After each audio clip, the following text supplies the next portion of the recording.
Hi, everyone. This is Donnie Bartley, and this is a brief bio of my role in sacred plant medicines coming into the United States.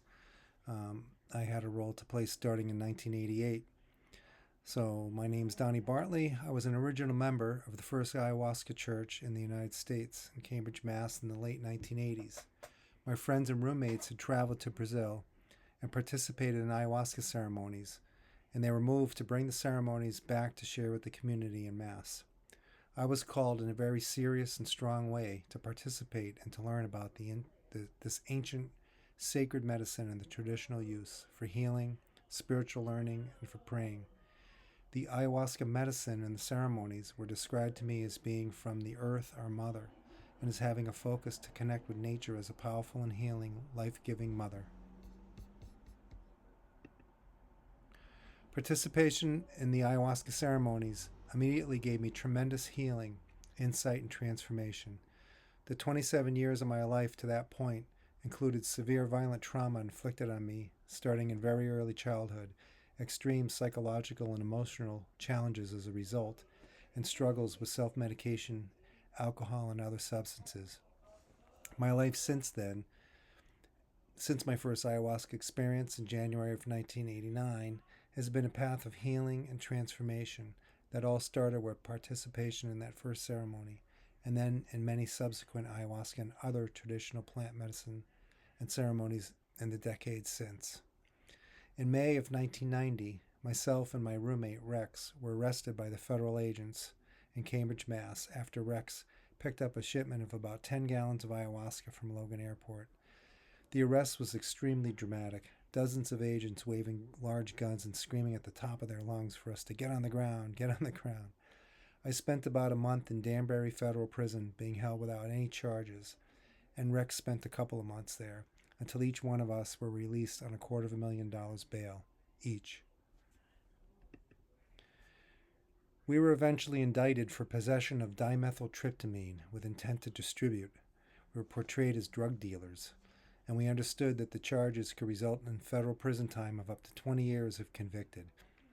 We had a trial in Boston Federal Court in January of 1991 with Judge Walter J. Skinner, who ended up waiving the jury and finding us both not guilty on the grounds that we had no criminal intent, that we were practicing a religion. The case and precedent were later used in the Supreme Court of the United States in the 2006 UDV case, resulting in a unanimous Supreme Court decision that the use of ayahuasca by the UDV and Santo Daime churches was in fact a religious practice, and that the churches are entitled to a religious exemption for the use and import of ayahuasca. This is 16 years. That case, the UDV, the Supreme Court, was 16 years after our 1990 persecution in Cambridge.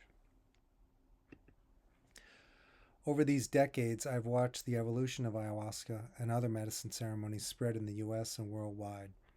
All along, I've been concerned with inappropriate behaviors, misguided dogmas, abuses, predatory practices, self-appointed shamans, inadequate and inexperienced leadership, and such aspects that have been much too prevalent in the medicine ceremonial cultures as they have evolved. It's been painful to see these things, especially being a person that suffered on the path to opening up and bridging these beautiful and ancient human spiritual practices as they spread from their place and culture of origin.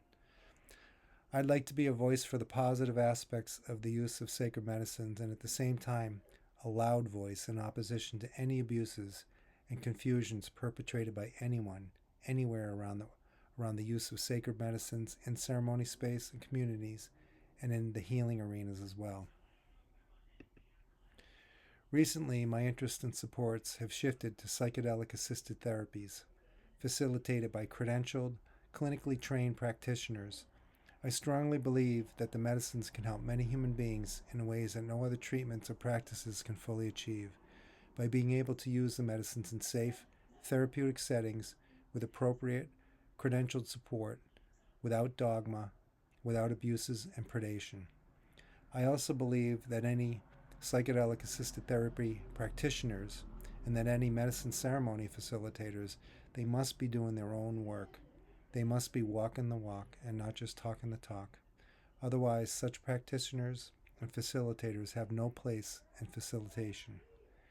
These sacred medicines and psychedelic medicines have such potent and powerful potential to aid human beings in healing, transformation, well being, recovery, and we must continue to develop scientific and spiritual understanding to foster safety and to strengthen humanity's understanding and use of medicines, clinically, ceremonially, and personally.